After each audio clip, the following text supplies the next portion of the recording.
Assalamualaikum warahmatullahi wabarakatuh. Waalaikumsalam warahmatullahi Warahmatullahi wabarakatuh. wabarakatuh. Alhamdulillah, alhamdulillahi rabbil alamin.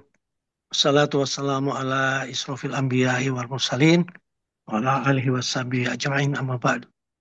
Kita dengarkan pencerahan dari Pak Agus ya. Insya Allah ini sangat menambah wawasan kita. Silakan Pak Agus, tafadhal. Baik, terima kasih Pak Daria. Saya share sebentar materinya. Bismillahirrahmanirrahim. Assalamualaikum warahmatullahi wabarakatuh. Waalaikumsalam. Waalaikumsalam warahmatullahi wabarakatuh. Alhamdulillah, wassalatu wassalamu ala rasulillah, la haula wa la quwata illa billah. Bapak dan Ibu sekalian, Alhamdulillah kita berjumpa lagi di tahun baru, tahun 2025. Sebulan kita nggak ketemu dalam kajian terkait dengan kajian dalam batch ini. Hari ini kita punya kajian yang keempat ya dalam batch lima tema yang kita susun. Sains bukan segalanya. Ya, jadi Bapak dan Ibu sekalian, eh, kita kemarin sudah punya 5 kajian ini ya. Yang pertama kita eh, membahas tentang benarkah akidah Islam tidak ilmiah. Jadi kita sepakati bahwa karena kita sudah melakukan kajian cukup banyak di 2 tahun ya, 2 tahun yang sebelum 2 tahun lalu lah. Kita sudah melakukan kajian lebih dari frekuensinya sudah semakin sama dan semakin mendalam kajian-kajian kita. Sehingga tadi disebut Pak Dahrial, ini masuk ke ranah yang semakin filosofis gitu ya. Semakin filosofis. Kalau di dalam kajian-kajian sufisme atau tasawuf itu kita tidak tataran-tataran syariatnya gitu ya, tapi lebih masuk kepada tataran hakikat esensi, bukan sekedar substansinya, tapi lebih ke esensi, dan itu berarti masuk ke kedalaman 10 pertemuan kita yang lalu. Nah, kemudian di episode-episode ke depan atau yang kemarin dan ke depan ini ke khususnya terkait dengan kajian-kajian yang sekarang lagi viral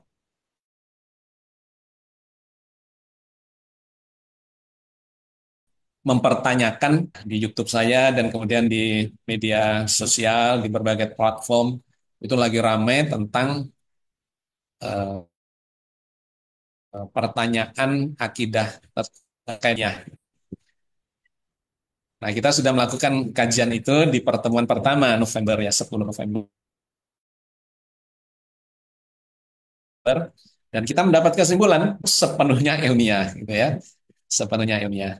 Kemudian di pertemuan yang kedua, 24 November, topik kita adalah menempuh jalan keilmuan dalam beragama. Ya, karena akidah di dalam Islam itu ilmiah, bahkan syarat untuk memeluk agama ini adalah dimulai dari Baik, terima kasih standar Dr. ilmiah, harus Daryl. punya akal Bismillahirrahmanirrahim. atau harus sampai Assalamualaikum akalnya, warahmatullahi akil wabarakatuh. balik, ya, sampai Waalaikumsalam. akalnya. Dan Alhamdulillah, kemudian harus wassalatu menggunakan wassalamu akal ala itu rasulillah, secara la haula wala quwata illa billah. maksimum. Bapak dan Ibu sekalian, Maka mudah-mudahan sehat ya memang semua. jalan Kita keagamaan bertemu adalah lagi jalan keilmuan. di Kalau bulan nggak dapat November ini. ilmunya ya Hari kita ini kita bisa punya kajian menarik misleading, yang salah tadi arah, disampaikan tersesat Pak dan sebagainya Dahrial. Saya menurut coba share masyarakat. dulu Maka materinya. beragama adalah menempuh jalan keilmuan yang digambarkan bahwa beriman itu memang proses keilmuan, bukan sekedar proses percaya. Sudahlah, pokoknya percaya saja. Bukan begitu di dalam Islam. Ada ilmu yakin, ada ainul yakin, ada hakul yakin. Keyakinan karena ilmu, ya ilmu yakin. Keyakinan karena membuktikan sendiri, ainul yakin, ya, experience. Dan hakul yakin ketemu dengan hakikat yang sebenarnya dari keimanan itu, sehingga keimanan atau akidah, keyakinan itu tidak tergoyahkan. Ya, jadi sangat kokoh di dalam Islam jalan keilmuan di dalam beragama. Nah, memang masalahnya dalam perjalanan sejarah agama ini eh, jalan keilmuan itu tidak selalu mulus dalam arti ada orang-orang yang tidak menempuh jalan keilmuan dan menempuh jalan bypass ya instan, pokoknya percaya saja sehingga kata sami'na wa atokna itu kemudian dijadikan senjata kan pokoknya harus mendengar dan menaati gitu. Nah, dia tidak membaca sudut-sudut pandang yang lain yang diajarkan Islam bahwa sami'na wa atokna itu merupakan bagian dari jalan keilmuan, tidak tiba-tiba saja begitu. Nah, di pertemuan yang ketiga kita kemudian keilmuan itu kita bagi menjadi dua dan kita versuskan. Ini adalah bagian dari metode kita untuk mencoba mengambil apa ya sudut pandang kritis bahwa di dalam proses keagamaan ini khususnya terkait dengan jati diri manusia itu ada yang menempuh jalan mistisisme dan yang kedua ada yang menempuh jalan scientific. Di mana ini tersimbolisasi ke dalam tokoh-tokoh ya atau pada tokoh-tokoh sejarah keilmuan Islam. Mistisisme itu ada pada Imam Ghazali dan kawan-kawan yang lebih memilih pendekatan-pendekatan sufisme secara amaliyah, ya, tasawuf amaliyah.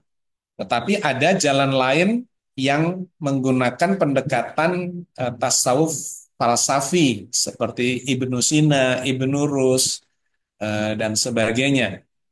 Nah, terjadilah perdebatan panjang di abad pertengahan selama beberapa generasi, bahkan sampai generasi yang sekarang, gitu ya. Itu ada di jalurnya Imam Ghazali, ada yang di jalurnya Ibnu Sina. Imam Ghazali diikuti oleh eh, praktek-praktek mistisisme di kawasan timur, ya belahan dunia timur, sedangkan Ibnu Sina, Ibnu Rus atau Averroism yaitu berkembang di Eropa yang memunculkan perkembangan sains dan teknologi yang sekarang menguasai dunia. Jadi perkembangan apa namanya pemikiran-pemikiran Averroism di Eropa itu kemudian memicu munculnya Renaissance yang Eropa dari abad kegelapannya. Bangkit dari abad kegelapannya, kemudian melakukan penentangan terhadap doktrin-doktrin gereja, dan kemudian terjadi apa namanya ya berhadap-hadapan antara para ilmuwan dengan gereja, dan waktu itu dimenangkan gereja karena mereka menghukum ilmuwan-ilmuwan itu. Tetapi dalam perkembangannya bangkitlah Eropa dan kemudian gereja justru mengalami kemunduran, ya, surut secara peradaban, kalah oleh peradaban yang berkembang berbasis pada sains dan teknologi. Nah, sejak Eropa itu berkembang ke Amerika, berkembang kemana-mana, sekarang Cina, Rusia, Jepang, dan sebagainya, dan sebagainya. Sekarang dunia didominasi oleh perkembangan sains dan teknologi itu di dalam memahami realitas dan kemudian menerapkan realitas itu untuk kemajuan peradaban. Nah, kita sekarang berada di dunia dengan tatanan yang seperti itu. Di mana kemudian pemikiran-pemikiran yang logis, pemikiran yang rasional, yang analitik, bukti-bukti empirik gitu ya, itu menjadi semacam tolok ukur untuk melegitimasi sesuatu itu benar atau salah bahkan. Sehingga muncullah tekanan-tekanan kepada kalangan apalagi yang bersifat mistis ya pendekatan-pendekatan mistis bahwa mistis itu ya tidak bisa dibuktikan, kemudian bersifat subjektif, eh, sekedar persepsi dan sebagainya yang kemudian ini dianggap sebagai sebuah sesuatu yang sama sekali salah ya. Nah, saya pingin di pertemuan yang lalu atau di episode yang ketiga itu kita sudah menabrakkan, memversuskan antara mistisisme dan sains, di mana era sekarang itu seperti dimenangkan oleh sains gitu ya, dengan bukti-bukti empiriknya. Tetapi kemudian muncul satu sikap yang berlebihan di kalangan masyarakat modern, masyarakat milenial, bahwa sesuatu yang tidak bisa dibuktikan atau bahkan belum bisa dibuktikan itu dianggap sebagai sesuatu yang tidak ada, sesuatu yang bahkan salah, sesuatu yang keliru, bahkan sampai kepada akidah keagamaan. Tuhan itu kan nggak bisa dibuktikan, nah gitu. Sehingga muncullah anak-anak muda sekarang itu memiliki pemikiran-pemikiran yang seperti itu yang menurut saya berlebihan, karena akidah itu eh, keyakinan yang memang sifat awalnya adalah dogmatis. Dogma itu sesuatu yang dianggap benar dan datangnya kalau di dalam agama samawi, agama langit adalah dari wahyu.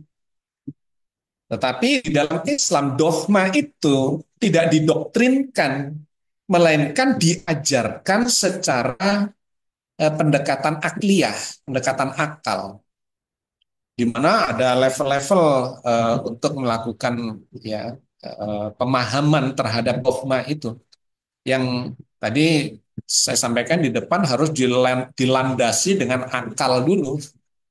Dan di dalam akal itu kita sudah membahas ada satu sisi, ya akal adalah kecerdasan, satu sisi kecerdasan yang bersifat intelektual, di mana itu berbasis pada logika, berbasis pada rasionalitas, berbasis pada analisa, pada metodologi ilmiah ya dan sebagainya, yang kemudian menghasilkan sains. Disebut juga sebagai hard science karena bertumpu kepada eh, matematika ya yang kuantitatif, kemudian fisika, kimia, biologi. Tetapi bukankah ada sains yang soft science? Jadi saya merasa ini terjadi satu sikap berlebihan di kalangan bahkan kalangan ilmuwan modern atau milenial yang yang kemudian mematerialkan segala sesuatu ya. Jadi materialisme. Kalau nggak ada wujudnya, nggak bisa dilihat, bahkan itu kemudian disebut nggak ada. Ya. Bahkan di anak-anak muda, itu di kajian saya di YouTube, saya memunculkan satu program baru namanya Hujah. Hujah itu adalah argumentasi yang logis, rasional, dan dalil-dalilnya jelas.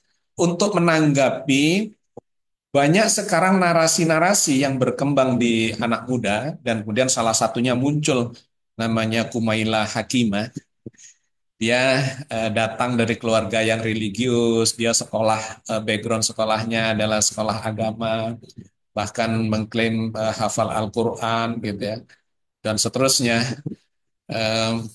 Tapi dalam narasi-narasinya itu sangat agak mengkhawatirkan karena cenderung kepada pendekatan-pendekatan yang bersifat apa material tadi itu, yang hanya berbasis kepada pemikiran-pemikiran saintifik dalam arti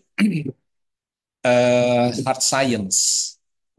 Misalnya di episode pertama saya Hujah kemarin ya, di Hujah episode pertama, saya membahas dan saya cuplik kajian dia yang mengatakan Tuhan itu kan nggak ada. Kok jadi ada sih? Kan Tuhan itu tidak terlihat, tidak bisa dilihat, dan tidak bisa dibuktikan keberadaannya. Wah, ini sangat menyesatkan ya secara pendekatan, bahkan secara pendekatan saintifik pun itu sudah menyesatkan. Dan sepulang umroh kemarin saya memang mendapat WhatsApp, Japri dari kawan-kawan merisaukan, gelisah dengan adanya narasi-narasi seperti yang digambarkan oleh Kumaila Hakimah, ada Dokter Rio Hasan ya, seorang dokter bedah saraf bidang neuroscience yang dia cenderung memprovokasi dengan narasi-narasi yang mengarah kepada ateisme. Ya, Tuhan kan nggak bisa dibuktikan. Ya dihujat di apa namanya di program hujah pertama kemarin, kemudian saya menggambarkan bahwa bukan berarti kalau sesuatu itu nggak bisa dilihat, kemudian nggak ada. Itu kan terlalu dangkal bahkan menurut saya, karena banyak sekali yang tidak bisa dilihat, bahkan secara saintifik, itu sesungguhnya ada dan lebih banyak yang tidak terlihat daripada yang terlihat. Karena penglihatan mata kita itu hanya berkisar di cahaya tampak 10 pangkat 14 Hz. Di bawah itu sinar inframerah nggak kelihatan, sinar X nggak kelihatan, sinar alfa, beta, gamma nggak kelihatan. Di atasnya itu ada sinar ultraviolet nggak kelihatan, ya. Dan banyak sekali baru di gelombang saja, gelombang elektromagnetik saja. Wilayah yang tidak terlihat itu lebih banyak daripada yang terlihat kan gitu. Belum lagi kalau kita bicara materinya, kita bisa melihat materi yang ukurannya sedang, benda-benda yang ya kita katakan ada karena bisa dilihat itu. Tetapi kalau benda itu kita cacah, kita hancurkan menjadi molekul, ya tidak bisa dilihat. Molekulnya tetap ada, tapi mata nggak bisa melihat. Apalagi dalam skala atomik, nggak kelihatan. Apalagi partikel-partikel subatomik, proton, neutron, positron dan sebagainya nggak kelihatan. Apalagi penyusun yang lebih kecil lagi yang namanya quark nggak kelihatan. Apalagi di skala kuantum. Sekarang ada teleportasi kuantum dan sebagainya. Ya, begitu banyaknya hal yang sebetulnya justru tidak terlihat. Belum lagi gaib ya yang diceritakan Al-Qur'an, gaib secara waktu, kemarin, besok, masa depan, masa lalu nggak bisa dilihat. Masa lalu yang nggak bisa dibuktikan karena sudah lewat, masa depan akan datang baru bisa diprediksi. Jadi Bapak dan Ibu sekalian, saya melihat kondisi sekarang ini memprihatinkan karena orang kemudian terkagum-kagum secara berlebihan dengan yang namanya sains, pembuktian empirik itu, padahal itu hanya menempati sebagian dari pembuktian atau pemahaman terhadap realitas. Nah, hari ini saya ingin mengajak Bapak Ibu untuk memahami lebih jauh ya terkait dengan hal itu. Memang lebih masuk kepada ranah-ranah filosofis ya.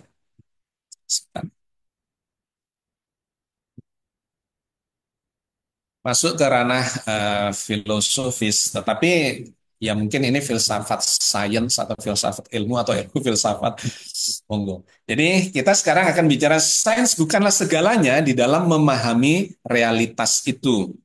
Nanti di pertemuan yang kelima kita akan masuk ke jalan ilmiah mendekatkan diri kepada Allah.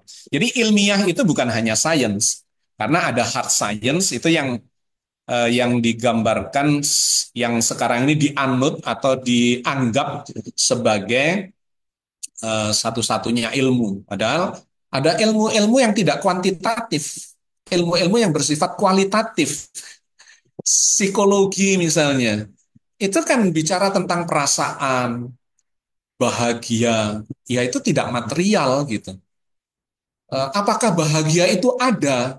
Mana nggak terlihat misalnya, itu kan jadi lucu. Nggak terdengar, nggak.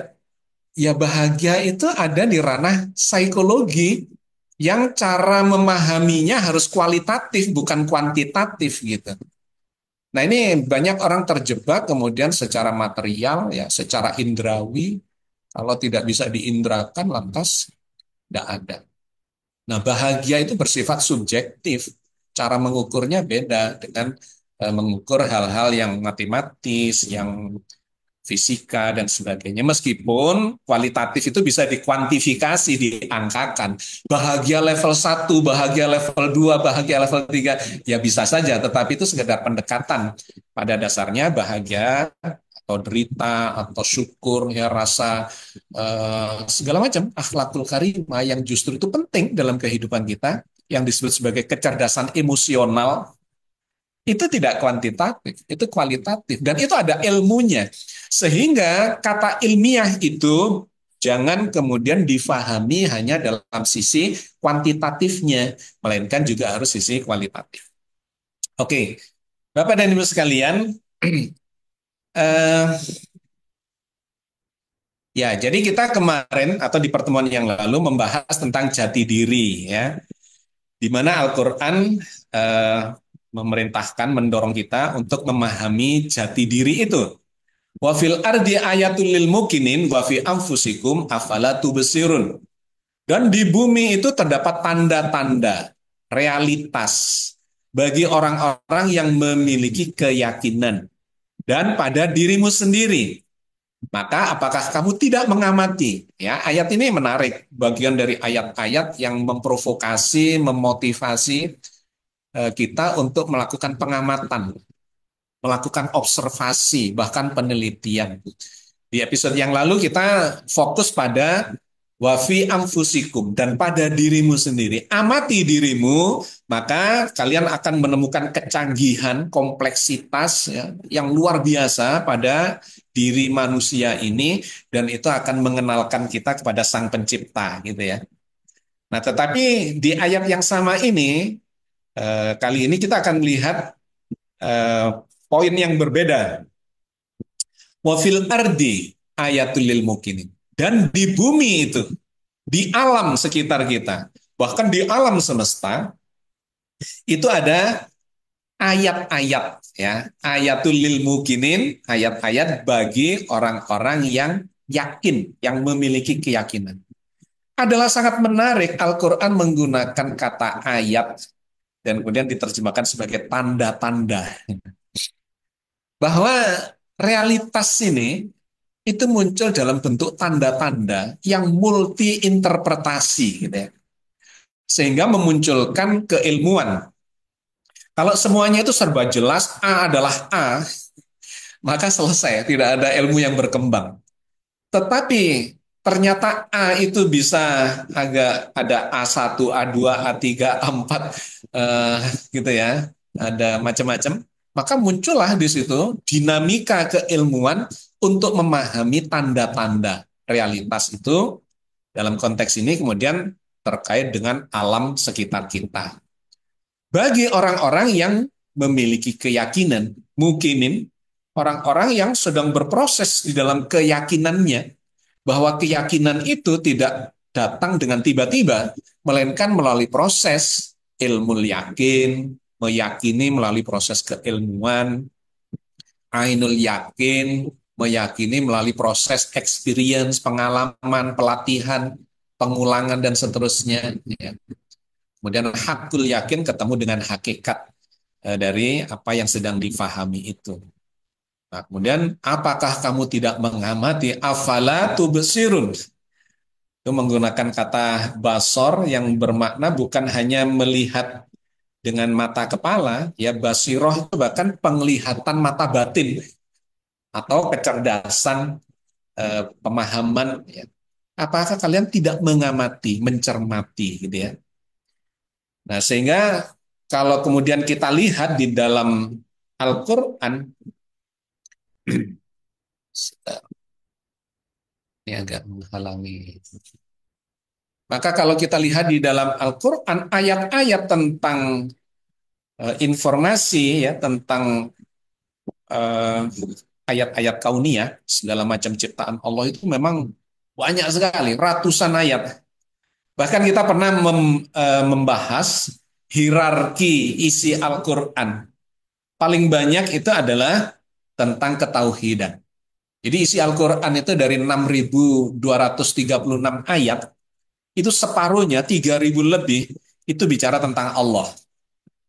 Allah itu maha besar, Allah maha pemurah, maha adil, Allah maha meliputi seluruh alam semesta dengan segala isinya. Kemanapun kalian menghadap, kalian berhadapan dengan Allah. Allah bersama denganmu, Allah lebih dekat daripada urat lehermu. Pokoknya Allah, Allah, Allah, Allah, Allah. Itu ada ribuan ayat. Itu menunjukkan bahwa sesungguhnya, ya, esensi paling dominan dari ajaran Islam itu adalah Allah. Kita dikenalkan kepada Allah dan dikasih jalan atau diberitahu ini loh jalan untuk mendekatkan diri kepada Allah. Nah, yang kedua itu adalah hierarki keduanya adalah ilmu.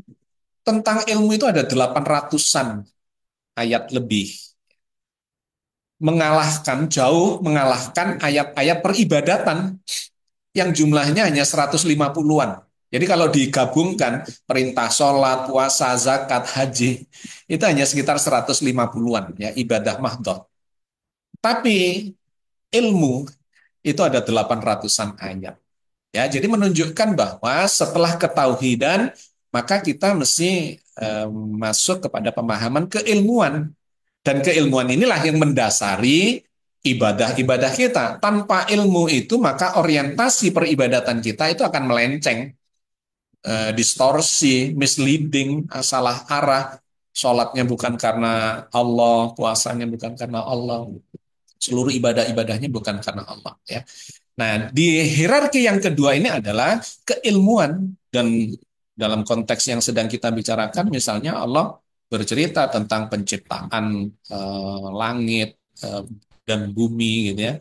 Walladzi khalaqalakum ma fil ardi jami'an sumastawa ilas sama'i fasawwahunna sab'as samawat wa huwa bikulli syai'in alim. Dialah Allah yang menjadikan segala yang ada di bumi ini untuk kamu. Dan dia berkehendak menciptakan langit. Lalu dijadikannya 7 lapisan langit. Dan dia maha mengetahui segala sesuatu. Ayat-ayat kayak begini luar biasa banyaknya. Bahkan kata langit dan bumi itu diulang ada ratusan kali, ada 400-an kali ya.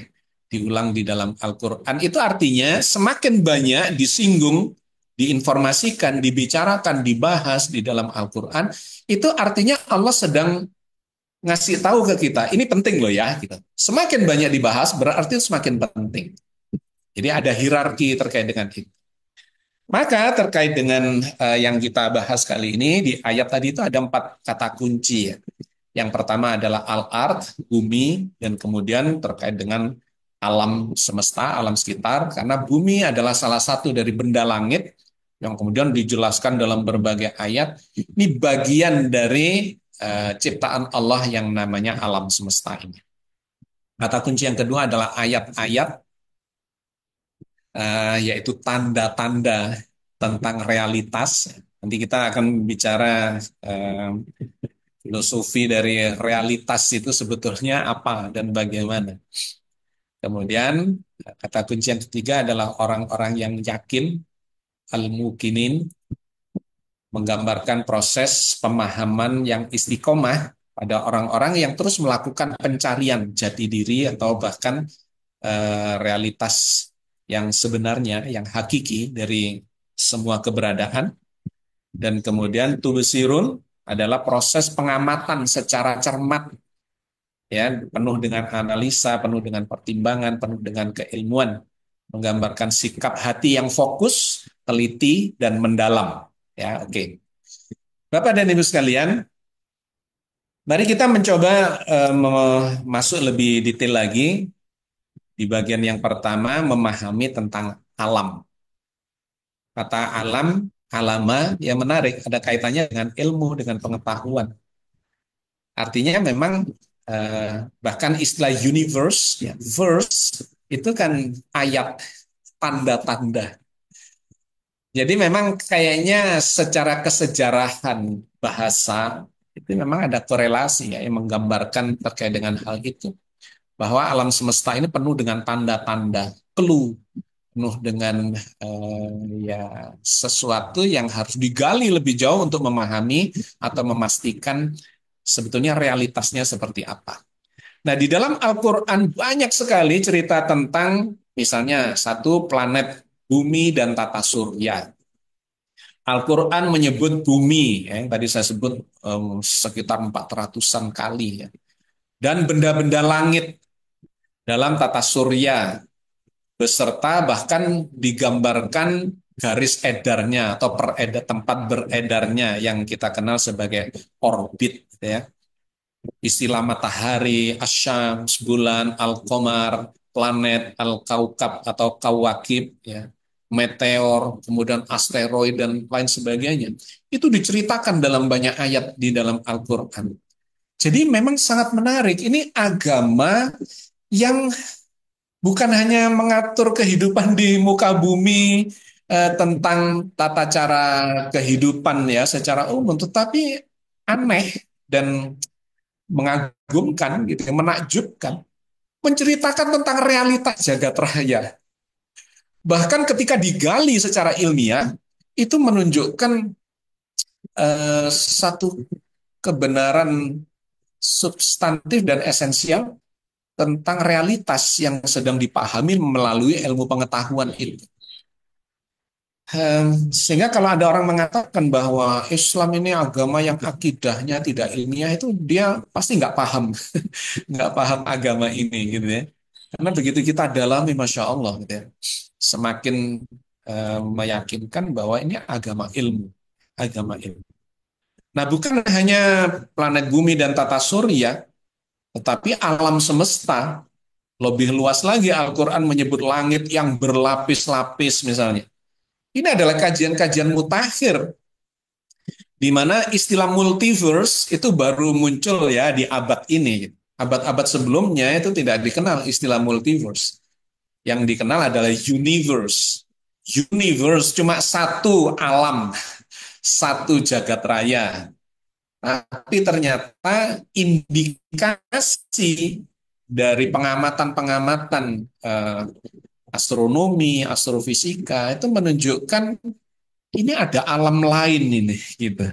Sehingga bermunculanlah teori-teori yang memang masih kontroversial jadi perdebatan, tetapi semakin menunjukkan jati dirinya, di antaranya ilmu-ilmu yang atau teori-teori, teori string misalnya, teori string yang disempurnakan. Kemudian yang terbaru adalah M-teori, membran teori, yang memprediksi atau bahkan sudah dalam formulasi matematis gitu ya. Karena selalu penemuan-penemuan baru ke depan itu kalau dalam science yang hard science itu seringkali dimulai dari formulasi matematis. Artinya ada fenomena yang dirasakan, dilihat, dialami, terus diformulasikan secara matematis. Dari situ muncullah kemudian prediksi-prediksinya dan pengembangan-pengembangannya.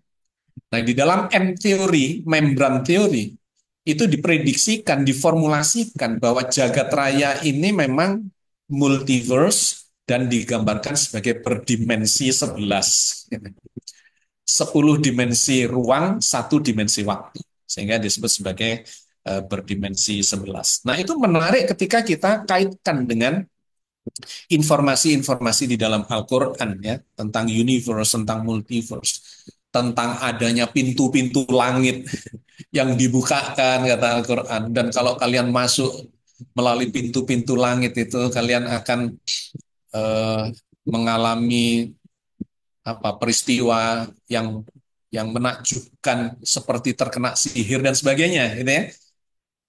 Nah, bulan Rajab ini kan ada peristiwa Isra dan Mi'raj, 27 Rajab. Sekarang ini 12 Rajab. 27 Rajab adalah peristiwa Isra Mi'raj yang menggambarkan peristiwa Nabi melewati pintu-pintu langit itu masuk ke dimensi-dimensi yang lebih tinggi bersama malaikat Jibril. Jadi informasi-informasi yang luar biasa dan menakjubkan yang sedang jadi kajian mutakhir tentang gugusan bintang atau galaksi. Ini agama tapi cerita tentang ilmu pengetahuan, tentang astronomi, tentang astrofisika. Memang tidak dalam arti teknis seperti kitab sains gitu ya, atau buku-buku textbook sains dengan formulasi dan sebagainya. Tapi esensinya, bahkan substansinya itu menggambarkan keberadaan itu. Selebihnya silahkan manusia untuk sorry. Selebihnya dipersilahkan manusia, umat Islam, ya, non-Muslim, para ilmuwan untuk mengamati, meneliti, dan kemudian Pasti kata Al-Quran, kalian akan melihat kebenaran informasi Al-Quran. Bahwa bintang itu ternyata bergerombol-gerombol, membentuk gugusan bintang yang namanya galaksi. Bahwa alam semesta itu bukan cuma universe, tapi multiverse atau sab'a samawat. Langit berlapis 7, misalnya gitu. Ada bintang neutron, ya. Ada black hole, ada wormhole, ada pulsar, ya, yang dijelaskan dalam wassama'i wattariq wama adraka mattariq an-najmus sakib. Bintang yang mengeluarkan denyutan-denyutan secara berkala. Masya Allah. Itu baru ditemukan di dekade-dekade terakhir, ya, tentang pulsar yang berdenyut yang digambarkan Al-Quran sebagai bintang yang mengetuk-ngetuk katanya. Ya, pintu-pintu langit, tentang bahkan relativitas waktu, di mana waktu itu kata Al-Quran 1 hari bisa 1.000 tahun kadarnya, bisa 50.000 tahun, bahkan jagat raya yang usianya sudah 13,8 miliar tahun, kata Al-Quran itu cuma 6 hari saja, misalnya gitu ya.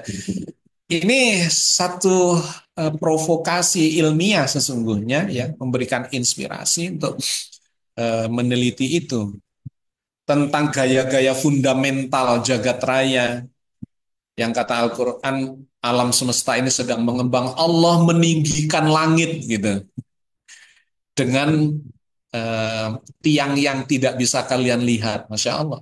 Itu adalah gaya-gaya fundamental. Ada gaya gravitasi, anti gravitasi, ada gaya-gaya elektromagnetik, ada gaya nuklir lemah, nuklir kuat, dan sebagainya. Kita pernah membahas itu. Ya, jadi Al-Quran menginspirasi, bahkan memotivasi agar kita melakukan pengamatan untuk memahami ciptaan-ciptaan Allah itu. Sehingga ketika kemudian diformulasikan di dalam sains, itu bisa, ya, bisa dibikin animasinya, digambarkan ilustrasinya, kemudian diformulasikan, bahkan bisa dihitung. Karena memang orbit-orbit ini, lintasan orbital ini memiliki pola yang bisa diformulasikan. Sehingga misalnya nih, kita akan bulan depan, ini sekarang Rajab, Sya'ban, kemudian Ramadan, ya, kita akan ketemu dengan bulan Ramadan. Kapan datangnya tanggal 1 Ramadan misalnya? Ya itu kan bisa diformulasi, bahkan bukan hanya untuk 1-2 bulan ke depan, tahun depan bisa, 10 tahun lagi bisa, 100 tahun lagi. Kenapa? Karena ada formulasinya. Itu bisa diformulasikan. Nah, Al-Quran menggambarkan itu. Tadi pagi subuh saya ceramah ba'da subuh terkait dengan fenomena waktu misalnya. Ya, itu Al-Quran memberitahukan tentang betapa pentingnya waktu, waktu yang terus bergerak ke masa depan, dan kita menjadi semakin worse and worse, semakin memburuk, semakin menua, mendekati kematian, benda-benda memburuk, menjadi membusuk, dan sebagainya. Ya, itu luar biasa. Al-Quran itu membuat percengan, ya, menakjubkan isinya. Oke. Misalnya ayat lain menggambarkan bahwa alam semesta yang dekat, gitu ya, atau langit yang dekat itu dihiasi dengan bintang-bintang. Inna zayyana sama'ad dunya bizinatinil kawakib. Sesungguhnya kami telah menghiasi langit yang dekat, ya, sama ad-dunya, kata dunia itu adalah yang dekat, bizinatinil kawakib, dengan kawakib yang di bahasa Indonesia kan menjadi bintang-bintang, padahal kata kawakib, kaukab yang tunggalnya, dan kawakib itu jamaknya, itu mengarah kepada planet-planet,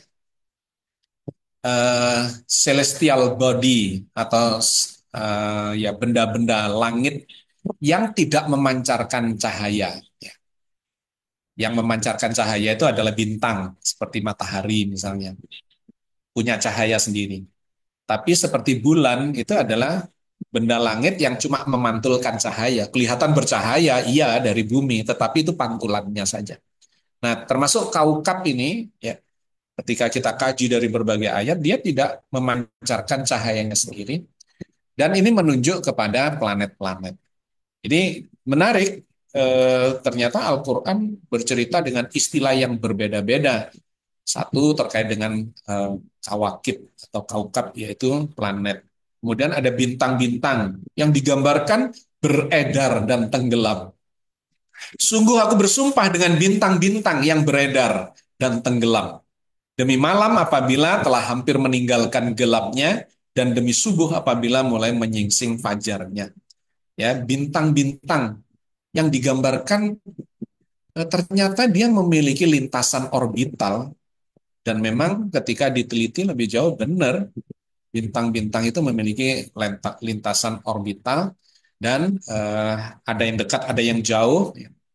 Yang jauh itu yang dekat lebih jelas lagi, kelihatan terbit, kemudian tenggelam, terbit, tenggelam. Tetapi yang jauh itu memiliki lintasan yang berbeda. Dan sesungguhnya kami telah menciptakan gugusan bintang, dan kami telah menghiasi langit itu bagi orang-orang yang memandang. Ya.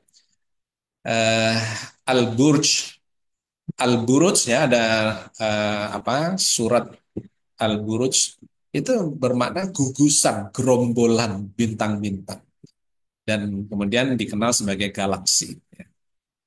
Nah, di ayat yang lain lagi, meninggikan langit tanpa tiang yang terlihat. Allah lah yang meninggikan langit dengan tanpa tiang yang bisa kamu lihat. Kemudian dia bertahta di ars dan menundukkan matahari serta bulan, masing-masing beredar hingga waktu yang ditentukan.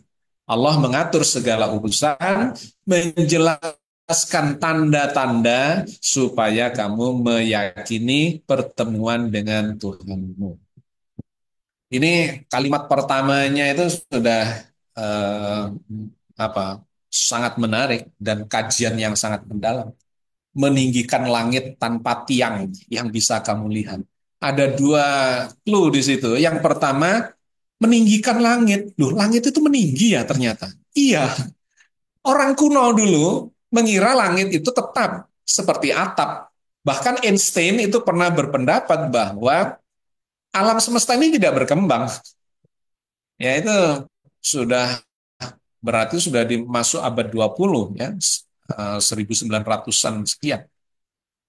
Itu pernah berpikir bahwa jagat raya ini tetap, sehingga ada namanya konstanta kosmologi. Ya, namanya konstanta itu ada satu angka yang menggambarkan bahwa jagat raya ini konstan. Ternyata Al-Quran tidak. Padahal ini turunnya 1400-1500 tahun yang lalu. Mengatakan tidak tetap, meninggi, kata Al-Quran. Allah meninggikan langit. Jadi itu adalah info pertama, ya. Keajaiban pertama yang diinformasikan Al-Quran, bahwa langit ini terus meninggi, dan ternyata ilmu pengetahuan modern memang mendapati data itu, mendapati fakta bahwa jagat raya mengembang, bukan cuma benda-bendanya menjauh, tapi ruangannya sendiri bertambah besar. Ibaratnya dulu balon ukuran kecil ditiup, balonnya membesar. Jadi ruangannya ikut membesar. Ini pemahaman yang tidak mudah, ya, terutama bagi eh, yang tidak terbiasa untuk membicarakan fisika modern, bahwa ruang itu adalah sesuatu yang bisa mengembang, ruang 3 dimensi. Pengembangnya kemana? Ke 4 dimensi, ke 5 dimensi, dan seterusnya. Nah, itu kajian yang sangat mendalam dan abstrak. Ya. Oke, yang pertama adalah Allah meninggikan langit, tetapi menariknya digambarkan tanpa tiang yang bisa kalian lihat. Nah, ini menunjuk kepada adanya gaya-gaya, ya, energi yang menghasilkan gaya lempar karena ledakan. Ya, karena ledakan alam semesta yang disebut sebagai Big Bang itu melontarkan seluruh isi jagat raya ini menjauh dan mengembang. Tetapi diimbangi dengan gaya tarik yang disebut sebagai gravitasi. Jadi ada anti gravitasi, ada gravitasi. Sehingga jagat raya ini sustainable, sudah belasan miliar tahun tapi tidak runtuh. Itu karena ada yang mengendalikan. Karena kalau kekuatan ledakannya lebih besar dari gravitasinya, jagat raya ini udah bubar. Jeder, meledak, bubar. Nah, kalau gravitasinya yang lebih besar dari ledakannya, meledak, blub, sudah ketarik runtuh lagi. Karena gravitasinya jauh lebih besar. Nah, menariknya, antara kekuatan ledakan dengan kekuatan gravitasi itu kritis ya, istilahnya kritis kalau dalam fisika itu hampir sama. Sehingga ada keseimbangan dinamis di situ. Ledakannya ini menghasilkan pengembangan jagat raya yang usianya sudah 13,8 miliar tahun, tapi sustainable, bahkan menghasilkan ada galaksi, ada bintang, ada matahari, ada tata surya, ada planet, di planetnya ada kehidupan, khususnya di bumi, ya dan seterusnya. Itu luar biasa. Allah meninggikan langit tanpa tiang. Itu mengarah kepada kajian-kajian mendalam tentang gaya-gaya fundamental ya alam semesta. Oke, ya itu sepintas terkait dengan substansi, memahami substansi jagat raya. Sekarang kita mencoba memahami lebih filosofis ya terkait dengan ayat-ayat, tanda-tanda realitas. Nah, ini memang menjadi lebih filosofis. Di dalam Al-Qur'an, ya secara Qur'ani, apa itu realitas? Realitas adalah segala ciptaan Allah yang terhampar di sekitar kita. Ada yang gaib, yaitu tetap realitas. Ada yang syahadah, yang kelihatan, yang tampak. Bahwa ada realitas gaib, tidak bisa dibuktikan, iya, tetapi ada. Gaib itu kan, ya kita pernah membahas di episode yang sebelumnya, kalau tidak salah tentang yang gaib. Ya. Gaib itu ada gaib secara ruang. Kalau benda, sesuatu, atau peristiwa berada di ruangan lain, kita tidak bisa menyaksikan, maka kita menyebutnya gaib secara ruang. Tapi peristiwanya ada, terjadi di tempat lain. Jaraknya sangat jauh di luar angkasa, kita tidak mampu mengobservasi, ya gaib, disebut gaib. Tapi peristiwanya ada, cuma kita tidak mampu mendeteksi atau mengobservasi. Itu secara ruang.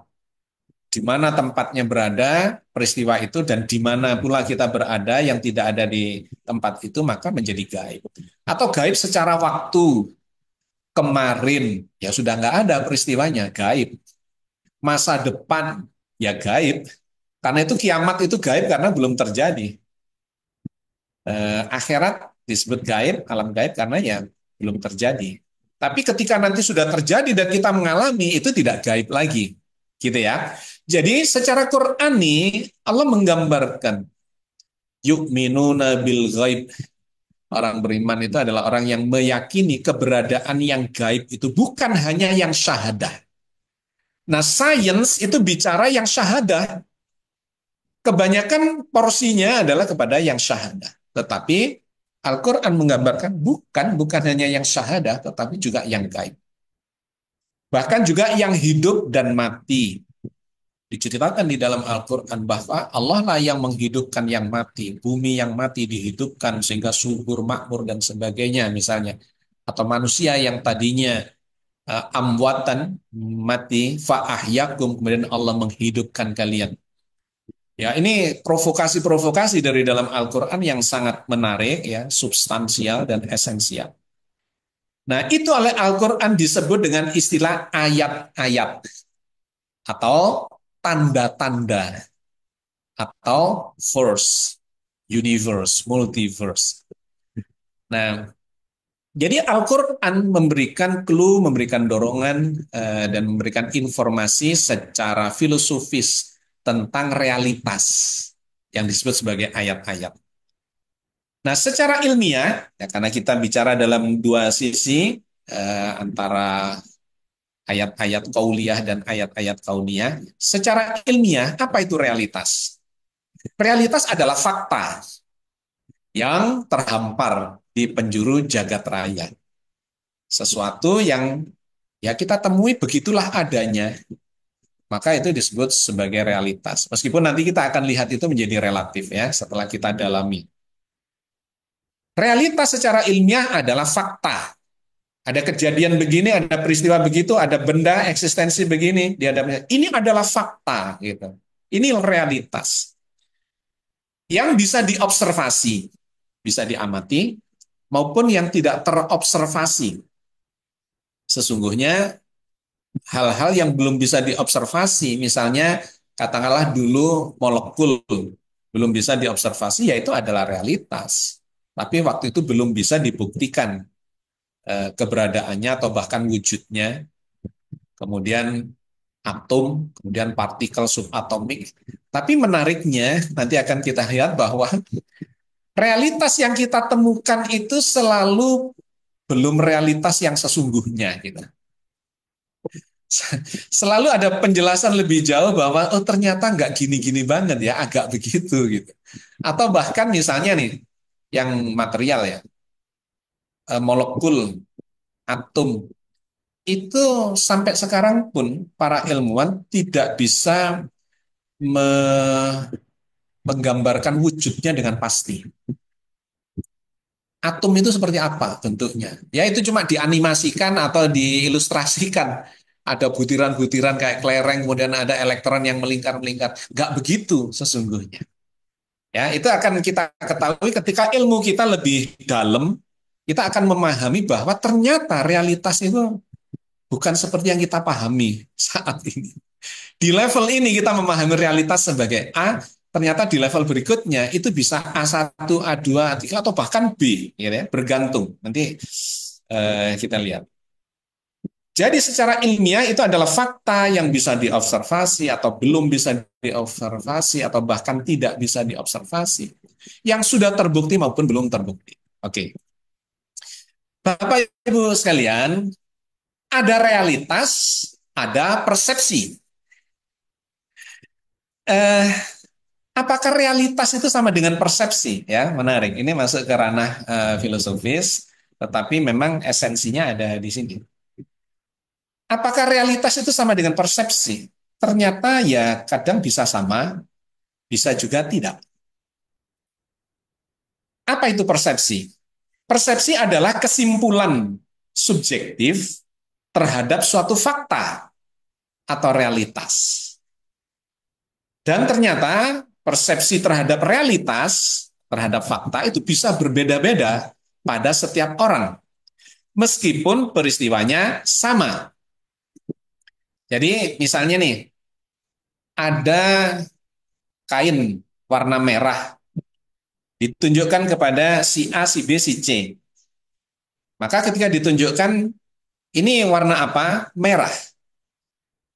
Itu adalah kalau kita ukur pada kainnya itu, objeknya dengan alat ukur frekuensi spektrum warna, maka kita akan mendapati di situ frekuensi warna merah itu adalah sekian. Ya, jadi setiap warna itu memiliki frekuensi. Frekuensi warna merah beda, beda dengan hijau, beda dengan kuning, beda dengan biru, gitu. Sehingga kalau pakai peralatan, kita akan bisa mengukur atau mengkuantifikasi warna merah itu dengan frekuensi. Frekuensi sekian, ya ini pasti merah. Frekuensi sekian pasti hijau. Tetapi menariknya, merah itu kan ada gradasinya. Ada merah agak tua, agak muda, ya, agak gelap, agak terang, agak merah itu tidak sepenuhnya uh, apa, pasti gitu ya, kecuali frekuensinya itu. Nah, ketika ini dipersepsi, dilihat oleh seseorang, si A, si B, si C, maka sesungguhnya kata merah yang dia ucapkan antara si A, si B, si C itu berbeda. Kenapa? Karena kualitas penglihatannya pasti berbeda. Sel-sel di retinanya yang membedakan ya, sel-sel kromatik yang membedakan warna, itu kan berbeda-beda pada setiap orang. Ada sel kerucutnya, ada sel batangnya, ya. Bahkan ada orang yang sama sekali buta warna, melihat realitas ini cuma hitam putih dan abu-abu. Tetapi ada yang sepenuhnya atau sangat berwarna-warni. Tetapi di kalangan yang tidak buta warna sesungguhnya alatnya, alat penglihatan kita, mata kita memiliki kualitas sel-sel kromatiknya yang berbeda-beda. Sehingga merahnya si A, merahnya si B, merahnya si C itu sesungguhnya berbeda. Nah, begitu ini dilihat, ya, diindrakan, diidentifikasi oleh orang, oleh manusia, maka menjadi sebuah persepsi. Jadi ada realitas objektif, ada persepsi subjektif, gitu ya.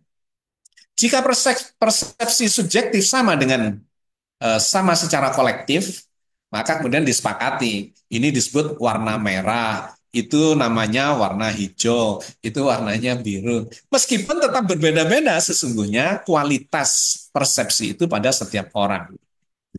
Jika kesepakatan persepsi sama dengan realitas, barulah kemudian disebut sebagai objektif. Ya, jadi menggunakan alat-alat ukur tertentu untuk menstandarisasi objektivitasnya. Oke. Selain ada pengertian persepsi pada pengamat, kemudian ada pemahaman empirik. Empirik adalah fakta yang terbukti secara objektif bagi siapapun, si A, si B, si C sama, dimanapun, di Indonesia, di Eropa, di Amerika, di Timur Tengah, di Afrika, sama, dan kapanpun, hari ini, besok, kemarin, tahun depan, dan seterusnya selalu sama, maka disebut sebagai fakta empiris. Oke. Nah, fakta empiris itu kaitannya dengan science, dengan hard science, sedangkan persepsi itu kaitannya dengan pengamat. Nah, Bapak dan Ibu sekalian, saya ingin mengajak Bapak Ibu untuk lebih detail lagi, lebih kasuistis ya. Saya ingin bertanya pada Bapak. Satu, matahari terbit dan tenggelam, bulan terbit dan tenggelam, bintang terbit dan tenggelam. Itu realitas ataukah persepsi? Ya, matahari terbit pagi-pagi kita melihat. Ada orang realitasnya kan matahari terbit. Benarkah itu matahari yang terbit, yang bergerak? Realitasnya itu kan bulan yang terbit dan kemudian tenggelam. Bintang yang terbit dan tenggelam. Itu sebetulnya realitas ataukah persepsi? Ya, kita mulai mendapatkan ini adalah realitas kehidupan dalam arti pengalaman yang terjadi bahwa antara realitas dan persepsi itu seringkali menjadi ambigu ya kaitannya nanti dengan apakah sains itu sesungguhnya berada pada tataran realitas atau berada pada tataran persepsi. Matahari, bulan, bintang kan sebetulnya bisa dilihat dalam sudut pandang yang berbeda. Kalau pengamatnya berada di bumi, maka kelihatannya matahari yang terbit dan kemudian tenggelam. Mataharinya yang bergerak katanya mengitari bumi. Tapi kalau kita keluar dari bumi, mengamati dari angkasa, dari luar bumi, maka ternyata mataharinya itu relatif diam. Buminya lah yang berotasi, berputar kayak gasing pada dirinya sendiri, yang menghadap matahari itu siang, yang membelakangi matahari itu malam.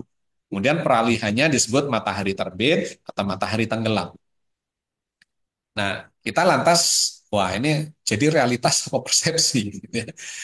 Satu, tentang matahari, bulan, bintang yang terbit tenggelam. Yang kedua, kita melihat pohon, tiang listrik saat kita naik kereta api misalnya. Itu yang bergerak adalah pohon dan tiang listrik yang kelihatan dari jendela kereta api.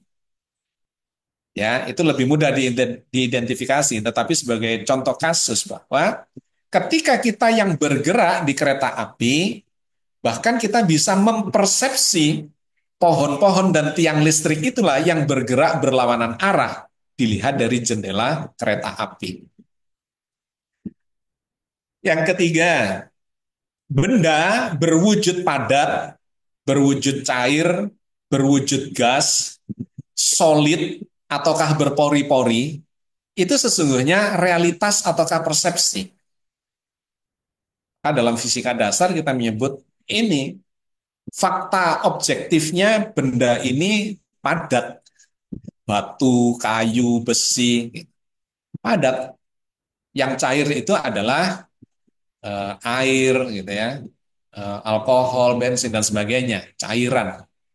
Dan kemudian ada gas, udara dan gas-gas, ada karbon dioksida, ada oksigen, hidrogen dan sebagainya. Nah, itu secara saintifik awalnya disebut sebagai objektif, sebagai realitas.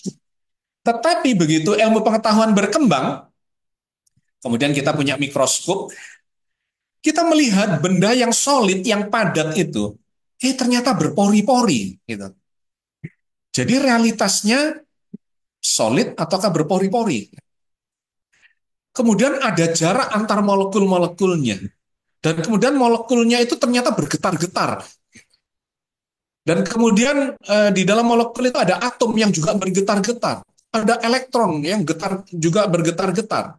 Ada inti atom dan seterusnya.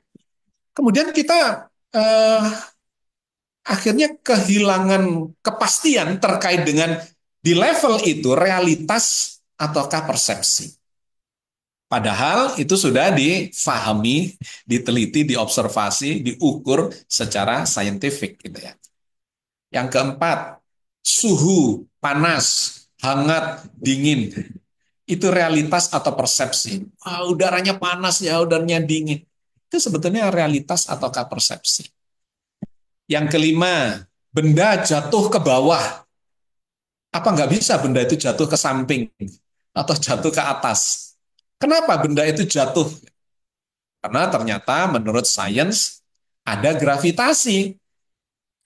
Gravitasi bumi menarik benda-benda yang jauh lebih kecil yang ada di permukaannya jatuhnya ya ke bumi karena bumi itu masanya besar, gravitasinya jauh lebih besar sehingga menarik benda-benda kecil di katakanlah jarak di udara begitu ya yang jatuhnya ke permukaan. Kenapa? Karena kalah gravitasinya sehingga kita menyebutnya jatuh ke permukaan bumi. Tetapi kalau benda ini yang jatuh itu ada di luar angkasa, kemudian di sebelah kiri ada bumi, di sebelah kanan ada planet Jupiter yang besarnya ratusan kali bumi, maka benda itu nggak akan jatuh ke bumi. Benda itu akan jatuhnya ke Jupiter. Kenapa? Karena ketarik oleh gravitasi Jupiter. Sehingga kalau kita lihat dari bumi, loh benda itu nggak jatuh ke bawah, ke bumi maksudnya, tetapi jatuhnya ke atas, ke arah Jupiter misalnya. Sehingga kita kemudian mengkritisi loh, benda jatuh itu sebetulnya ke bawah, itu realitas ataukah persepsi. Ya, jadi kita menemukan semacam nuansa atau kesimpulan, bahkan kesimpulan-kesimpulan pemahaman yang baru terhadap apa yang disebut sebagai realitas. Jangan-jangan ini baru berada di level persepsi. Suara yang kita ukur dengan telinga, ya. Suara keras, pelan, merdu, fals, harmonis, disharmonis, indah, jelek, dan sebagainya. Itu sesungguhnya realitas atau persepsi. Rasa, manis, asam, pahit. Aduh, kecutnya ini, pahitnya ini. Hambar nggak ada rasanya. Getir, lezat. Itu sesungguhnya realitas ataukah persepsi. 8. Kondisi kasar. Ini kasar ya permukaannya atau halus, rata, bergelombang, tajam, tumpul. Itu realitas ataukah persepsi. Bau harum, bau busuk, seger, menyengat, tak berbau, dan sebagainya. Apakah realitas ataukah persepsi? Bahkan kemudian nilai baik, buruk, jahat, benar, salah. Itu sebenarnya realitas atau persepsi. Bapak dan Ibu sekalian, semakin dalam kita memahami filosofi tentang realitas, semakin ambigu. Dan ini menjadi kajian di ilmu pengetahuan juga tentang relativitas, sehingga muncullah teori-teori relativitas ya, diantaranya adalah relativitas waktu, relativitas ruang, dan sebagainya. Ya. Nah, itulah yang digambarkan Al-Quran sebagai tanda-tanda. Ya, sehingga menarik, Al-Quran itu sangat mendalam yang mengajarkan kepada kita bahwa cuma Allah yang sesungguhnya mengetahui. Kalau kita menyampaikan suatu pendapat gitu, maka kita diajari untuk apa namanya? Ada ungkapan hanya Allah yang tahu atas kebenarannya itu. Inna rabb atau Allahu a'lam bishawab ya misalnya. Wallahu a'lam bishawab. Dan cuman Allah yang tahu yang benar. Kenapa? Karena semua ini ada di level tanda-tanda yang kemudian menjadi relatif dan kemudian kita sebetulnya tidak berhak mengklaim secara mutlak sesuatu itu, melainkan ini terus berdinamika untuk mendapatkan kefahaman yang lebih dalam, lebih detail, lebih hakiki menuju pada realitas yang sebenarnya. Jadi semua ini tanda-tanda campuran antara realitas ya dengan persepsi, campuran antara objektivitas dengan subjektivitas. Sesuatu yang kita sebut objektif sesungguhnya dipengaruhi oleh subjektivitas kita. Kenapa? Ya karena manusia yang subjektif, yang mengamati itu, mempersepsi itu, kemudian mengemukakan katanya dengan formulasi yang objektif. Tetapi sebetulnya ada subjektivitas di sini. Tidak bisa murni. Antara kebenaran, kesalahan, dan kekeliruan.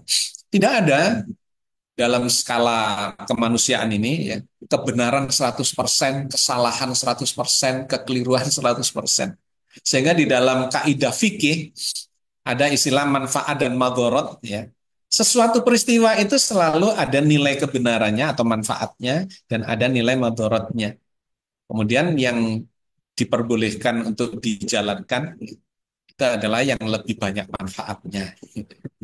Jadi keputusan-keputusan itu disandarkan pada kadar kebenaran, kadar kebajikan, kadar kemanfaatan, kadar ya, kebaikannya lebih banyak. Tanda-tanda ini juga antara kepastian dan ambiguitas. Antara bisa dibuktikan dan tidak bisa dibuktikan. Kemudian antara bisa diobservasi dengan tidak bisa diobservasi. Antara ekstrim kanan dan ekstrim kiri ya, yang tengah-tengah saja. Antara manfaat dan madharat, antara mutlak dan relatif. Tapi selalu senantiasa muncul sesuatu yang baru ya dalam peristiwa yang sedang kita teliti, kita pahami dan belum dimengerti. Maka muncullah di atas langit ada langit, ya di atas ilmu ada ilmu.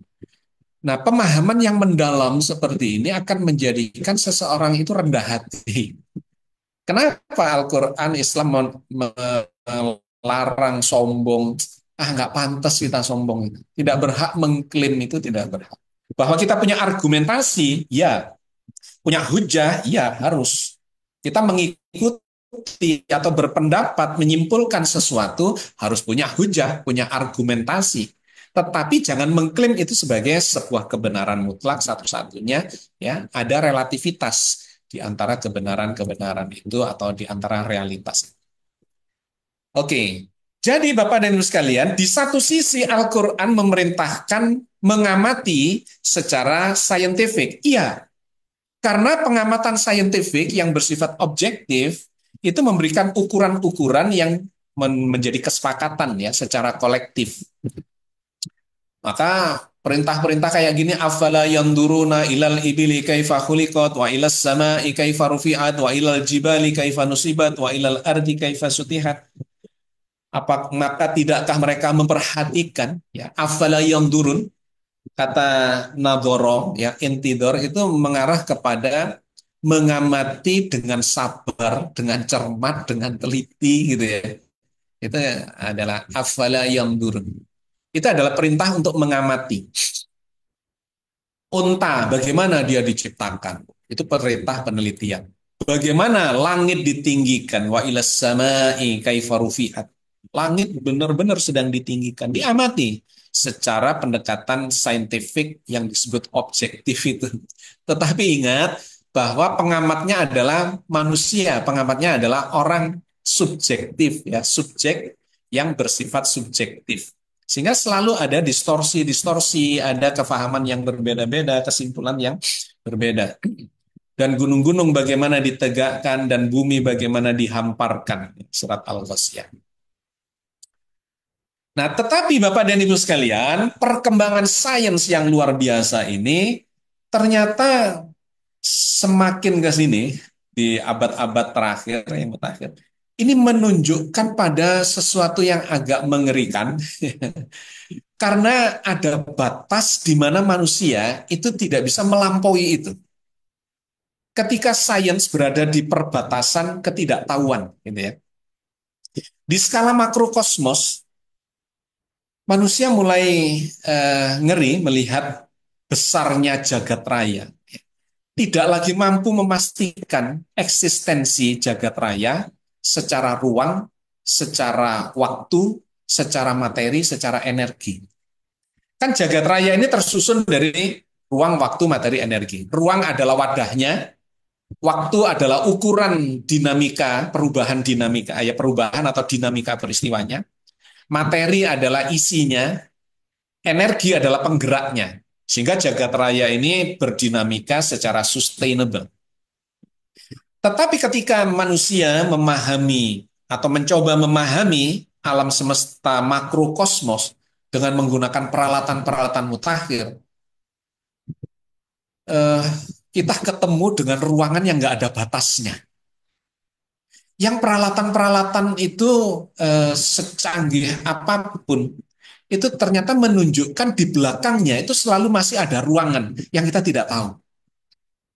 Dan ketika dibandingkan dengan peradaban manusia, maka peradaban manusia ini yang usianya peradaban itu kalau diukur dari manusia modern yang ratusan ribu tahun yang lalu misalnya, itu nggak ada apa-apanya.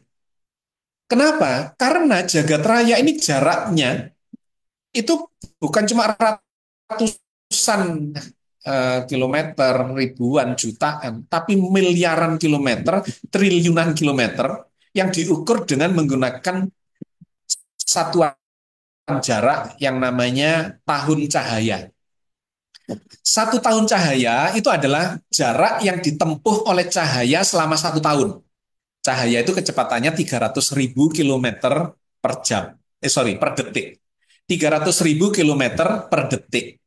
Maka 2 detik dia menempuh jarak 600.000 kilometer. 3 detik 900 dan seterusnya. 1 tahun itu berapa?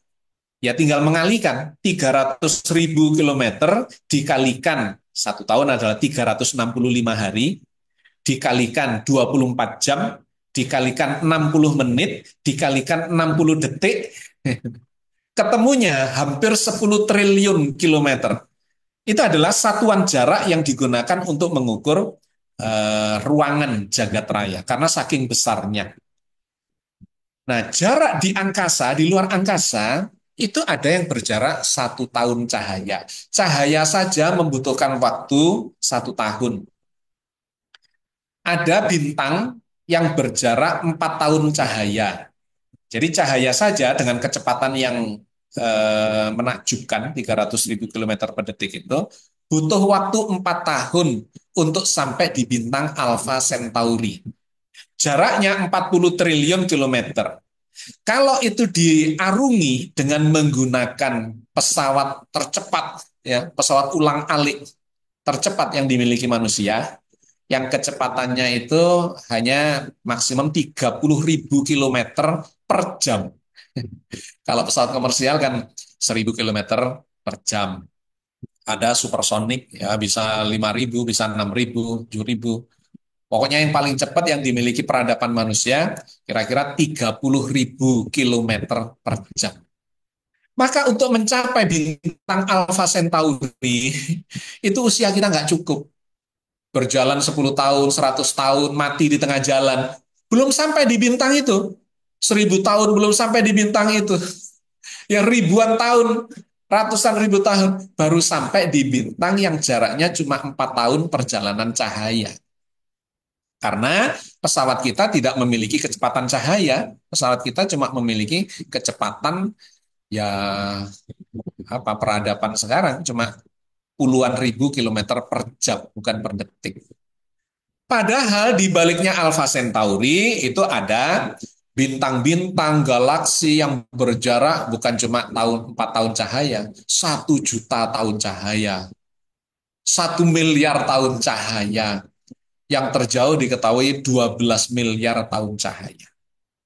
Bapak dan Ibu sekalian, tiba-tiba manusia bergidik melihat ruangan alam semesta yang sedemikian besarnya, dan hampir bisa dipastikan kita tidak akan pernah mengetahui peristiwa apapun yang terjadi di jarak yang sedemikian jauhnya itu dengan cara apapun.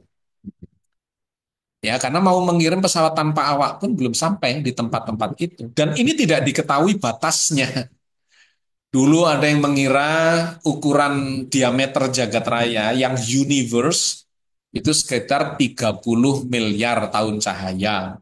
Kemudian dikoreksi, enggak, ini 60 miliar tahun cahaya. Dikoreksi lagi 200 miliar tahun cahaya, yang sekarang mengatakan enggak tahu batasnya ada di mana.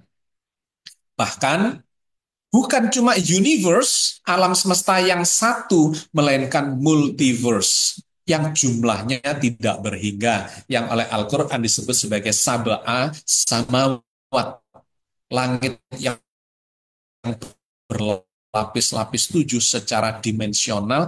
Kemudian kita merasakan betapa kecilnya kita di alam semesta ini. Jangankan terhadap yang multiverse, terhadap yang universe saja, kita ini disebut debu saja nggak pantas gitu ya.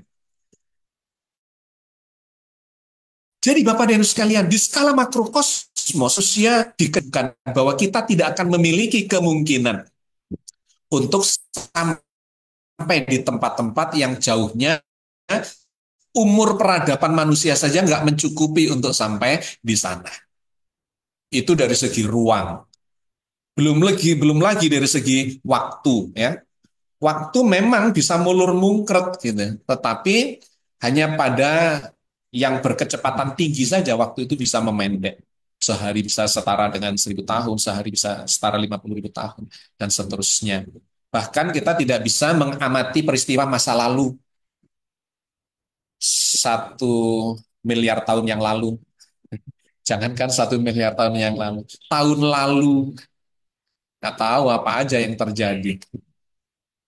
Eh, Meskipun sekarang data-data ilmiah atau secara digital ya bisa merekam berbagai peristiwa, tapi kan itu hanya sedikit dari peristiwa yang sebenarnya terjadi.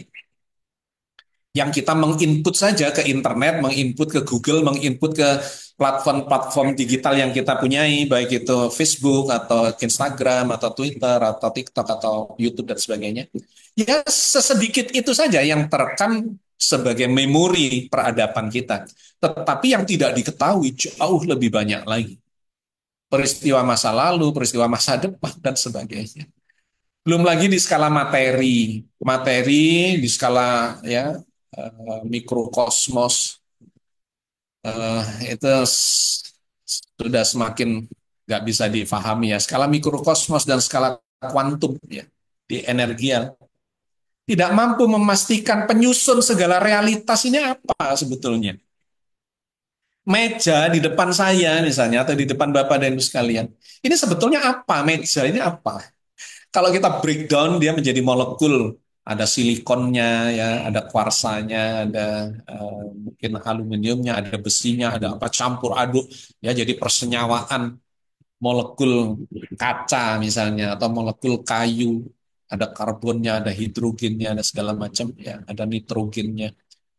Eh, Sebetulnya apa? Karena kalau kita lihat breakdown lebih kecil menjadi molekul, di breakdown lagi lebih kecil menjadi atom, di breakdown lebih kecil lagi menjadi inti atom, penyusunnya adalah partikel-partikel subatomik seperti proton, neutron, sampai ke quark, kemudian di breakdown lagi cuma gaya-gaya yang tidak material, yang tidak kasat mata, cuma gaya. Ya gaya itu Bapak Ibu membayangkan gaya magnet, kalau saya punya 2 batang besi magnet, saya dekatkan, itu bisa tarik menarik atau tolak menolak.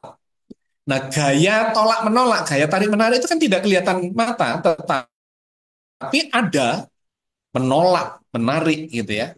Bukan besinya, kalau besi itu materialnya, tetapi gayanya. Itu sebetulnya apa? Wah ini, sorry,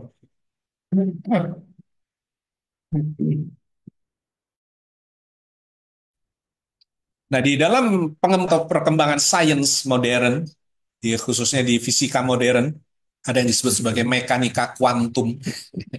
Fisika kuantum itu ngeri. Kita semakin kehilangan pemahaman apa yang disebut sebagai realitas itu. Karena semakin relatif, semakin semu. Ada yang mengatakan realitas ini sesungguhnya semu belaka. Karena benda yang kelihatannya padat itu bukan padat lagi. Sebenarnya terdiri dari getaran-getaran, ya, frekuensi elektromagnetik pada atom molekulnya, pada atomnya, pada elektron-elektronnya, dan seterusnya. Ya, itu bicara benda matinya atau alamnya. Belum lagi bicara asal-usul kehidupan. Dari mana datangnya kehidupannya yang diwariskan oleh orang tua kita, oleh nenek kakek kita, oleh orang-orang terdahulu, ujungnya sampai di mana kehidupan itu berasal dari mana gitu ya, siapa dan dari mana dan seterusnya. Bahkan kemudian asal-usul keberadaan, eksistensi ya segala yang ada. Hampir setengah 10 ya. Tentang asal-usul eksistensi, muncul dari ketidakpastian dan ketidaktahuan dunia kuantum. Ini pemahaman-pemahaman mutakhir yang menggambarkan bahwa yang disebut sebagai vacuum state, ya vacuum state, vakum itu kan bisa dianggap sebagai hampa atau nol, ya situasi, ya quantum vacuum state. Ada istilah itu di dunia kuantum atau di istilah di mekanika kuantum. Quantum vacuum state, suatu keadaan kosong, keadaan hampa di skala kuantum. Itu tiba-tiba bisa memunculkan sebuah peristiwa, bisa memunculkan partikel yang muncul dari kevakuman itu. Ini kan aneh. Ilmu pengetahuan bingung dan tidak bisa memprediksi gitu ya. Sebagian kecil bisa diprediksi secara statistik. Ya, statistik. Jadi tidak lagi yang dulu disebut ilmu pasti, itu sekarang semakin tidak pasti. Bisa diformulasi secara statistik dan bisa terjadi perubahan apapun di dalam prediksi-prediksi itu. Ya, baik itu kehidupan dalam skala sedang atau skala-skala, apalagi skala kuantum, semakin tidak bisa diprediksi.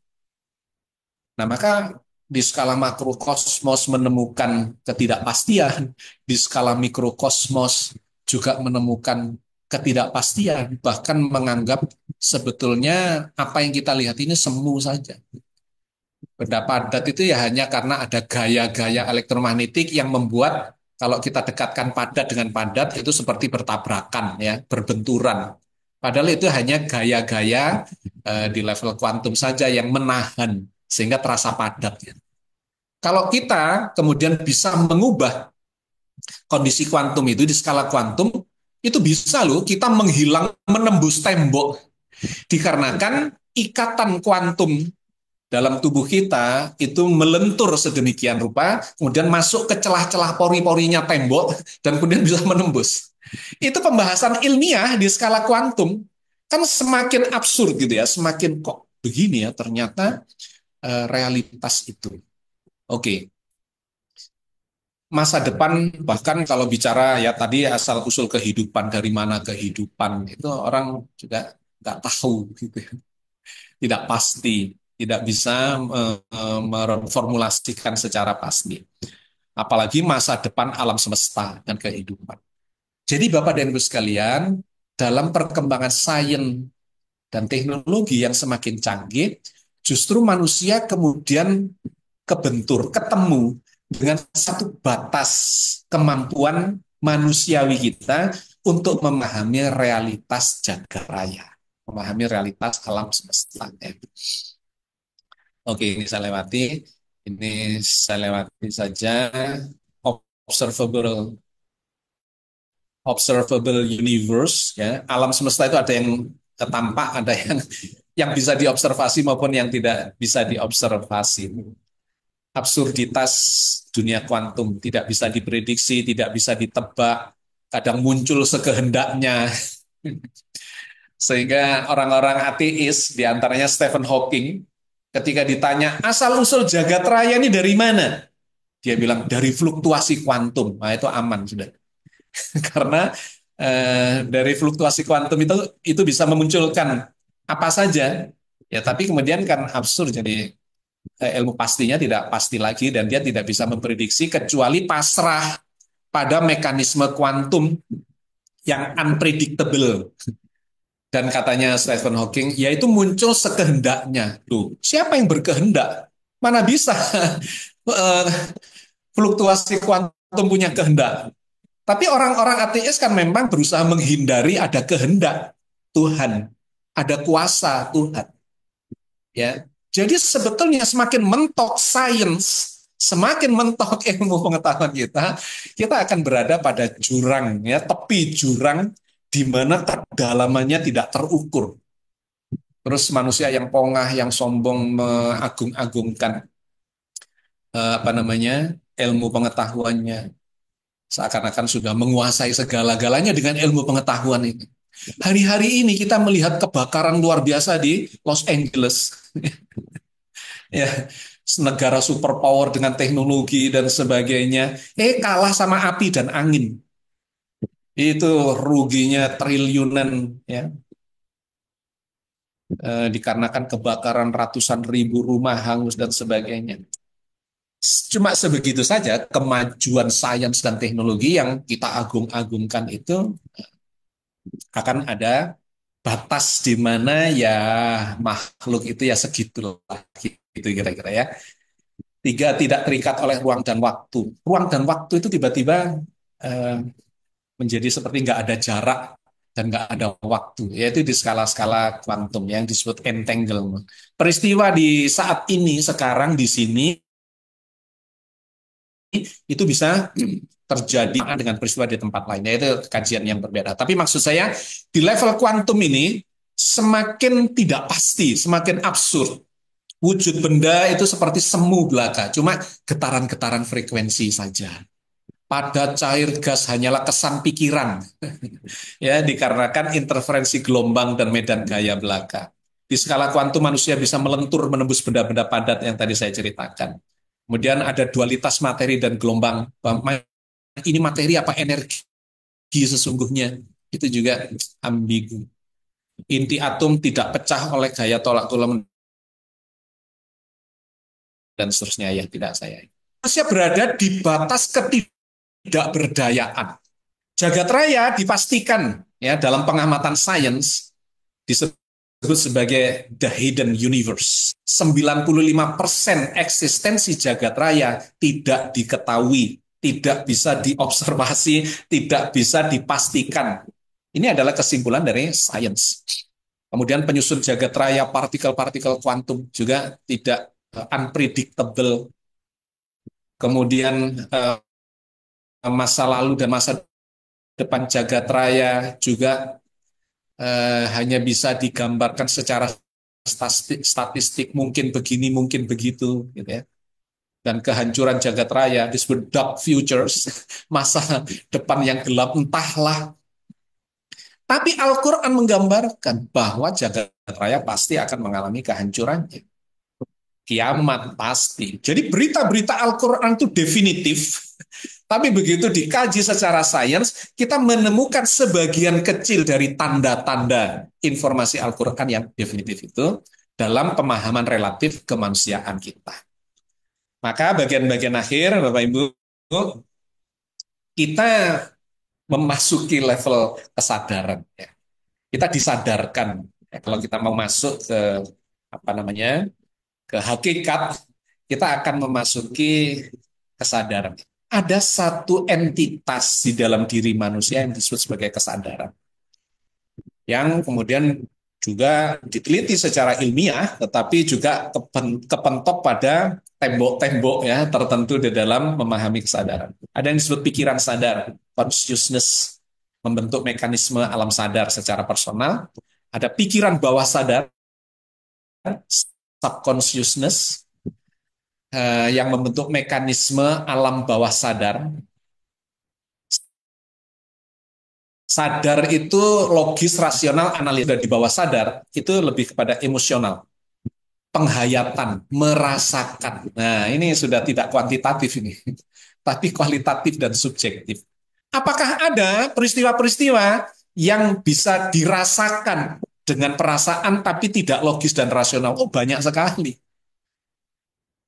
Tidak hanya secara logis dan rasional kita menyimpulkan sebuah peristiwa, tapi ada orang-orang yang memiliki mekanisme bawah sadarnya dan emosionalnya bagus. Dia merasakan ini mau terjadi begini, mau terjadi begitu. Ya, atau ini benar dan tidak. Wah, ada yang menghitung, mengkalkulasi secara logis rasional, salah. Tapi ada yang cuma menggunakan perasaannya. Ini benar loh ini benar. Yang itu salah. Gitu. Ya, artinya ada mekanisme itu. Ada pikiran tak sadar unconsciousness yang membentuk mekanisme alam tak sadar. Ada mekanisme alamiah yang kalau diteruskan ada yang disebut kesadaran dan ketaksadaran kolektif. Keterhubungan gelombang kesadaran universal, ini ada semacam jaring-jaring kesadaran universal yang itu ada sinyal-sinyalnya yang bisa ditangkap dengan mekanisme kesadaran, ya, membangun kesadaran. Ini bagian akhir, saya cukupkan di sini. Dengan kesadaran indrawi bersifat subjektif dangkal. Kalau melihat matahari terbit, disimpullah matahari itu yang bergerak matahari yang terbit. Yaitu kesadaran juga, tapi kesadaran indrawi yang dangkal. Yang kedua adalah kesadaran ilmiah yang disepakati secara kolektif, dikaji secara empirik, dibuktikan secara empirik, maka menjadi kesadaran ilmiah. Tingkatannya lebih tinggi, bersifat objektif dan pengalaman kolektif. Yang ketiga adalah kesadaran ilahiyah. Ini bersifat subjektif dan objektif sekaligus. Orang yang bisa memadukan subjektivitasnya dengan objektivitasnya dalam sebuah kontemplasi akan memunculkan inspirasi-inspirasi. Ya, saya sering merasakan itu karena kerjaan menulis buku ya. Kontemplasi, kemudian muncullah inspirasi-inspirasi. Bukan melalui pengamatan atau penelitian, tapi tiba-tiba jreng muncul di dalam pikiran kita, di dalam hati kita. Dan ada formulasinya dan bisa diekspresikan, bisa dituangkan di dalam bentuk narasi dan seterusnya. Ya, itu kesadaran yang saya sebut kesadaran ilahiyah, kontemplatif dan inspiratif. Dan yang paling tinggi adalah kesadaran tauhid, bersifat integratif dari seluruh kesadaran itu, bahkan kesadaran semesta, ya, penyatuan terhadap semesta, di mana bermunculan di situ ilham, wahyu, ya, para nabi dan para rasul itu seringkali di dalam kontemplasinya itu mendapatkan ilham, mendapatkan wahyu. Yang ini di luar pendekatan saintifik, nggak ilmiah gitu, nggak logis, nggak rasional, nggak analitik, tapi ilmunya bertambah terus. Ya, nanti ini sebetulnya ke depan akan bisa didekati sebagiannya oleh pendekatan-pendekatan saintifik, tetapi sekali lagi akan kepentok kepada batas-batas tertentu. Sehingga Bapak dan Ibu sekalian, Al-Quran menggambarkan realitas itu sesungguhnya ada di Lauh Mahfuz, kitab alam semesta. Dan di sisi Allah lah kunci-kunci semua yang gaib, tidak ada yang mengetahuinya kecuali Dia sendiri. Dan Dia mengetahui apa yang di daratan dan di lautan, dan tiada sehelai daun pun yang gugur, melainkan Dia mengetahuinya. Dan tidak jatuh sebutir biji pun dalam kegelapan bumi, dan tidak sesuatu yang basah ataupun yang kering, melainkan tertulis dalam kitab yang nyata. Kitab realitas, gitu ya, yang sesungguhnya, yang disebut sebagai Lauh Mahfuz. Nah, ini kegaiban di langit dan di bumi, sesungguhnya Allah saja yang mengetahui segala yang gaib di langit dan di bumi, dan Allah Maha melihat apa yang kamu perbuat. Ya, Hud 49. Dan Dialah yang menciptakan langit dan bumi dengan benar, dan benarlah perkataannya di waktu Dia mengatakan jadilah, maka menjadilah ia, dan di tangan segala kekuasaan di waktu sangkakala ditiup, Dia mengetahui yang gaib dan yang tampak, dan Dialah yang maha bijaksana lagi maha mengetahui. Ya, ini rentetan ayat-ayat Quran itu sebagai wahyu kemudian digambarkan berisi ilmu pengetahuan. Maka maha tinggi Allah, Raja yang sebenar-benarnya, dan janganlah kamu tergesa-gesa membaca Al-Quran ya, renungi dan seterusnya. Nabi bahkan dikabarkan sebelum disempurnakan wahyunya, jangan tergesa-gesa membacanya. Katakanlah, ya Tuhanku, tambahkanlah kepadaku ilmu pengetahuan. Di surat Thaha 114. Sebenarnya Al-Quran itu adalah ayat-ayat yang nyata di dalam dada orang-orang yang diberi ilmu. Dan tidak ada yang mengingkari ayat-ayat kami kecuali orang-orang yang zalim. Nah, maka ketika tadzakur dan tafakur itu telah berpadu, kecerdasan intelektual yang berbasis pada hard science dan kecerdasan emosional, perasaannya, zikrullahnya itu berpadu, maka itulah yang diajarkan Al-Quran. Orang itu akan mendapatkan petunjuk bukan hanya dari apa yang diteliti, yang diamati, bahwa itu diperintahkan, iya. Tetapi bukan hanya itu sesungguhnya, sebagian besar realitas itu sebenarnya tidak teramati, tidak terdeteksi, tetapi ada.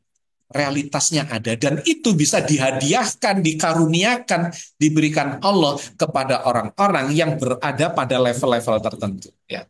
Sesungguhnya dalam penciptaan langit dan bumi dan pergantinya malam dan siang hari terdapat tanda-tanda bagi orang yang berakal, yaitu ulul albab. Siapa dia? Dialah orang yang bertazakkur, zikrullah, mengingat Allah secara emosional, penuh penghayatan, penuh perasaan, sambil berdiri, duduk, berbaring. Dan mereka juga bertafakur, berpikir secara saintifik tentang penciptaan langit dan bumi. Kemudian muncul kesimpulan holistiknya, ya Tuhan kami, tiadalah Engkau menciptakan semua ini dengan sia-sia, maha suci Engkau, maka peliharalah kami dari siksa api neraka. Surat Al-Imran 190-191. Bapak dan Ibu sekalian, saya kira itulah yang ingin saya sampaikan dalam episode atau ya kajian kali ini, bahwa perintah untuk berilmu itu holistik, bukan hanya science, hard science, tetapi ilmu-ilmu yang lebih dalam dari itu, yang kaitannya dengan kematangan spiritualitas. Itu ternyata pintunya juga sangat besar, bahkan jauh lebih besar, dan Allah menjanjikan itu, memberikan ilmunya, pengetahuannya, hikmahnya kepada orang-orang yang berada di tataran kesadaran yang semacam itu. Saya kembalikan ke Pak Dahrian. Terima kasih. Ya, terima kasih Pak Agus yang pencerahan hari ini